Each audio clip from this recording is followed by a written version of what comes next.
The Great Awakening. Many of us have been sitting in the bleachers munching our popcorn as the control drama of the U.S. elections unfolds. To some, it is the ultimate fight to the finish between the forces of dark and light that has justified extreme emotional responses, stressing out and lashing out without any chilling out. Personally, I prefer to see the upheaval in terms of what some have called the Great Awakening. What does that mean? It means that the ills of the world have always been perpetrated by a small cadre of economic and political forces deeply behind the scenes that profit from these ills. Their strategy for accomplishing this is to keep everyone asleep in a comfortable box that Morpheus, from the movie The Matrix, referred to as a prison for your mind. The prison is replete with a daily barrage of economic worries and social concerns arising from a programmed childhood of not good enough scripts to adult near successes and near failures that bring us to the conclusion that being comfortable in the box is all we can ever really expect. Every once in a while, one of us wakes up to the shenanigans behind the curtain, starts saying something, and is immediately silenced by the majority who don't want to wake up from their comfortable survival dream. The woke are then minimized, belittled, and accused of spouting conspiracy theories by the slumbering majority who refuse to listen as they spew accusations of no factual evidence when they themselves have never done any real fact-finding, wanting the facts to reflect the comfort of their box. Meanwhile, wars are waged, economies fail, crimes are committed against humanity, all without a modicum of justice, because it's all just, out of our hands. The elephant in the room is that the mere act of awakening to these dark agendas reduces their power and makes it more difficult for these dark forces to gleefully continue their exploits. As humanity's great awakening unfolds, the dark forces begin to lash out in a frenzied attempt to distract and confuse, blatantly propagandizing, cheating, and stealing to do whatever it takes to regain their safety behind the curtain. The problem for the dark is that once people wake up, they are not so easily put back to sleep, and soon the awareness dawns that the collective has been being exploited and abused for the benefit of those with the dark agendas. This shortly leads to righteous demands for truth and justice. The ancient axiom, "As without, so it is within," is the clarion call of awakening.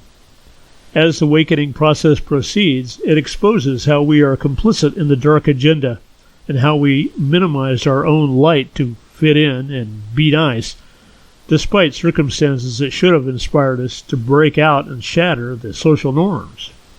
We instead defended our comfortable positions, looked away from the dark manipulations, and ignored our societal and personal accountability. I got into a minor kerfuffle today with a Facebook friend who kept misconstruing my words. I was making the point that by allowing the fact of dark collusion within the political system, it also allows us to see the dark's agendas and strategies. She was aghast that I would condone the allowance of evil, and no matter what I said, I was hopelessly embedded in conspiracy theories which threatened her comfortable box of normal. I responded that I respected her process and that it was her choice whether or not to go down the rabbit hole. Well, apparently just the thought that there was a rabbit hole to go down was offensive to her. Denial is one of the first steps of awakening. You get a glimpse of the sheer magnitude of the darkness and what that might mean to your existence, and it's natural to knee-jerk into denial. Yet the door has been cracked open, and even the smallest opening cannot be closed. When courage returns, the door opens more, and soon the light that is your essence fills those dark spaces and transforms the world. There is nothing to be aghast about, nothing to be outraged about. It is simply the truth standing there for all to see.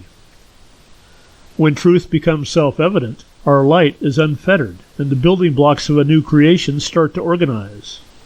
Whatever was in the darkness can now join the light of creation, and the illusions created by the darkness can fall away to reveal the unconditional love that was always there. The Great Awakening is indeed upon us, with many in various stages of acceptance. The priority is to respect where others are at in the process, and to hold fast to our steady gaze at truth, despite the gnashing of teeth that may come at us from out of the darkness as it dissolves into the light.